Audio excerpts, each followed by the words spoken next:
നമസ്കാരം. ഇന്നത്തെ വീഡിയോ വെണ്ടയ്ക്ക തീയൽ ഉണ്ടാക്കുന്നതിനെ കുറിച്ചാണ്. ഈ കറി ചെയ്യുന്നതിനായി കുറച്ച് ചേരുവകൾ മാത്രം മതിയാകും. മൂപ്പ് കുറഞ്ഞ വെണ്ടയ്ക്ക 15 എണ്ണം കഴുകി വൃത്തിയാക്കി എടുത്തിട്ടുണ്ട്. ഇതിൻ്റെ രണ്ടറ്റവും മുറിച്ച് കളഞ്ഞ് ബാക്കി ഭാഗം വട്ടത്തിൽ അരിഞ്ഞു വയ്ക്കണം. അതിനുശേഷം കഴുകാൻ പാടില്ല. കാരണം വെള്ളമായി കഴിഞ്ഞാൽ വെണ്ടയ്ക്കയുടെ വഴുവഴുപ്പ് കൂടും. ഇതെല്ലാം വട്ടത്തിൽ അരിഞ്ഞു വെച്ചിട്ടുണ്ട്. ഇതിനോടൊപ്പം വഴറ്റി എടുക്കുന്നതിനായി 14 ചെറിയ ഉള്ളി കഴുകി വൃത്തിയാക്കിയതും 3 പച്ചമുളകും കഴുകിയെടുത്തിട്ടുണ്ട്. ഇനി ഒരു പാൻ സ്റ്റൗവിൽ വയ്ക്കാം. ചൂടായാൽ 2 ടേബിൾ സ്പൂൺ വെളിച്ചെണ്ണ ഒഴിച്ചു കൊടുക്കണം. ഇതിലേക്ക് അരിഞ്ഞു വെച്ച വെണ്ടയ്ക്ക കഷ്ണങ്ങൾ ഇട്ട് കൊടുക്കാം. ചെറിയ ഉള്ളി നീളത്തിൽ അരിഞ്ഞതും പച്ചമുളക് അരിഞ്ഞതും വെണ്ടയ്ക്കയുടെ കൂടെ ചേർത്ത് കൊടുക്കുന്നുണ്ട്. എല്ലാം കൂടി നല്ല പോലെ വഴറ്റിയെടുക്കാം. എണ്ണയിൽ ഇതുപോലെ വഴറ്റിയാൽ വെണ്ടയ്ക്കയുടെ വഴുക്കൽ ഉണ്ടായിരിക്കില്ല. ഇപ്പോൾ കുറേശ്ശെ വഴണ്ടി വരുന്നുണ്ട്. ഇപ്പോൾ നന്നായി വഴണ്ടി വന്നിട്ടുണ്ട്. അടുത്തതായി തേങ്ങ ചിരകിയത് മൊരിയിച്ചെടുക്കണം. 1 കപ്പ് തേങ്ങ ചിരകിയത് എടുത്തിട്ടുണ്ട്. പാനിൽ 1 ടേബിൾ സ്പൂൺ വെളിച്ചെണ്ണ ഒഴിച്ചു കൊടുക്കാം. ഇതിലേക്ക് തേങ്ങ ഇട്ട് ഇളക്കി കൊടുക്കണം. മൊരിഞ്ഞ് വരുന്നതുവരെ മീഡിയം ഫ്ലെയിമിൽ ഇളക്കണം.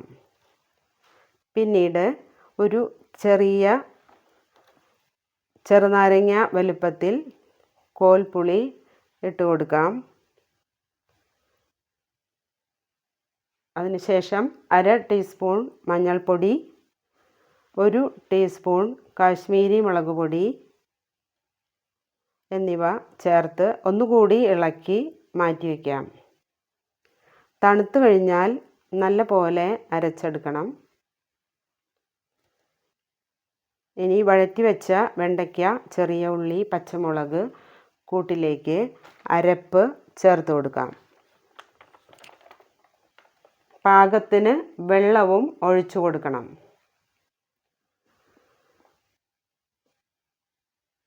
വെള്ളം പാകത്തിന് ഒഴിച്ചു കൊടുക്കാം. നന്നായി ഇളക്കി കൊടുക്കണം. പിന്നീട് ഇതിലേക്ക് പൊടിയുപ്പ് 1 ടീസ്പൂൺ ചേർത്ത് കൊടുക്കാം. ഈ കറിക്ക് സാധാരണയായി വെള്ളം കുറവാണ് ഉപയോഗിക്കാറ്. ചാറ് വേണ്ടവർക്ക് കുറച്ചുകൂടി വെള്ളം ചേർക്കാം. 2 മിനിറ്റ് തിളയ്ക്കാൻ വയ്ക്കാം. തിളച്ച് വരുന്നുണ്ട്. ഈ സമയം ഉപ്പ് നോക്കി പാകത്തിന് ചേർക്കാം. അടുത്തത് ഈ കറി കടുക് താളിച്ചെടുക്കണം. ഇതിനായി ഒരു ചീനച്ചട്ടി സ്റ്റൗവിൽ വയ്ക്കാം. ഇതിലേക്ക് 2 ടീസ്പൂൺ വെളിച്ചെണ്ണ ഒഴിച്ചു കൊടുക്കുന്നുണ്ട്. ഇത് ചൂടായാൽ 1/2 ടീസ്പൂൺ കടുക് ഇട്ട് കൊടുക്കാം. പൊട്ടി വരുന്നതോടുകൂടി ഇതിലേക്ക് 2 വറ്റൽമുളക് മുറിച്ചത് ചേർത്ത് കൊടുക്കാം. കുറച്ച് കറിവേപ്പിലയും ചേർത്ത് ഇളക്കി കൊടുക്കണം. നന്നായി ഇളക്കി കൊടുക്കാം.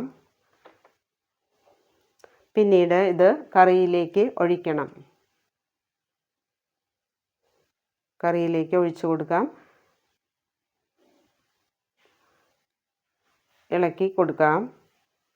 വെണ്ടയ്ക്ക ഇഷ്ടമില്ലാത്തവർക്കും ഈ രീതിയിൽ കറി വെച്ചാൽ വളരെ താല്പര്യമായിരിക്കും.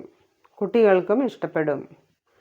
ഇനി ഇത് ഒരു സെർവിങ് ഡിഷിലേക്ക് മാറ്റാം. ചോറിനൊപ്പം കഴിക്കാൻ പറ്റിയ വളരെ രുചികരമായ ഒരു കറിയാണിത്. എല്ലാവരും ട്രൈ ചെയ്ത് നോക്കുമെന്ന് കരുതുന്നു. Thank you.